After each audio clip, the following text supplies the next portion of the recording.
ನಿಮಗೆ ವರ್ಗೀಸ್ ಹೇಗೆ ಗೊತ್ತು? ಇವಳು ನನ್ನ ಎರಡನೇ ಮಗಳು. ಇವಳು ಅವನನ್ನ ಲವ್ ಮಾಡ್ತಿದ್ಲು. ಸಾರಿ ಅಪ್ಪ, ಅವನೇ ಬಂದು ಇವಳನ್ನ ಲವ್ ಮಾಡ್ತಿದ್ದ, ಹಾಗಾಗಿ ಅವ್ನು ನನಗೆ ಗೊತ್ತು. ಕರೆಕ್ಟ್. ನೀನು ವರ್ಗೀಸ್ನ ಲವ್ ಮಾಡ್ತಿದ್ಯಾ? ಅವನೇ ಸರ್ ನನ್ನ ಲವ್ ಮಾಡಿದ್ದು. ಎಲ್ಲ ಸರ್, ಕೋಮಲನ್ ಲವ್ ಮಾಡಿದ್ದ. ಕೋಮಲನ? ಅವ್ನು ನನ್ನ ಲವ್ ಮಾಡೇ ಇಲ್ಲ ಸರ್. ಅಯ್ಯೋ, ಐ ನೀಲ್ಗಿರಿ ತೈಲನಾ ನಿಮ್ಗೂ ಇಷ್ಟನಾ? ಇಲ್ಲ ನೋಡಿ, ಗಂಡ ಇಲ್ದಿದ್ರು ಇದ್ ಬಿಡ್ತೀನೇನೋ, ಆದ್ರೆ ಇದಿಲ್ದೆ ಇರಕ್ ಆಗಲ್ಲ ಅನ್ನೋ ತರ ಆಗೋಗಿದೆ ಅಲ್ವೇನ್ರಿ? ಸುಮ್ಮನೆ ಇರು. ಒಂದು ಸ್ವಲ್ಪ ಹೊತ್ತು ಸುಮ್ಮನೆ ಇರ್ತೀನಮ್ಮ.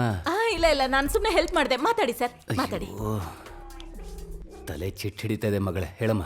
ಸರಿ ಅಪ್ಪ. ಅಪ್ಪನಾ? ಏಯ್, ಅಪ್ಪ ಅಲ್ಲ ಕಡೆ, ಚಿಕ್ಕಪ್ಪ.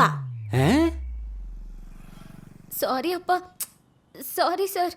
ಯೋ ಗೋವಿಂದ, ಅವ್ನ್ ಲವ್ ಮಾಡ್ಲಿ ಮಾಡ್ದೆ ಇರ್ಲಿ, ಯಾಕೆ ಹಿಂಗ್ ಮಾಡ್ದೆ? ನಾನೇನು ಮಾಡಿಲ್ಲ ಸರ್, ಇವಳೇ ಮಾಡಿದ್ದು.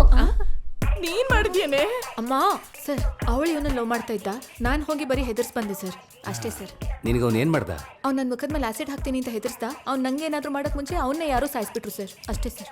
ಅಯ್ಯೋ, ತಲೆ ಸಿಡಿಯೋ ಹಾಗಿದೆಯಲ್ಲ. ಸರಿಯಾಗಿ ಮೂಗತ್ರ ಇಟ್ಕೊಂಡು ಸರ್ರ ಅಂತ ಹೇಳ್ಕೊಳ್ಳಿ. ಹಂಗೆ ಹಂಗೆ ಹಂಗೆ ಹಂಗೆ ಹಂಗೆ ಹಂಗೆ ಹೆಂಗಿದೆ? ಸುಮ್ಮನಿರಮ್ಮ ನೀನು. ಹಂಗ ಸರಿ ಸರಿ ಸರಿ ಸರ್.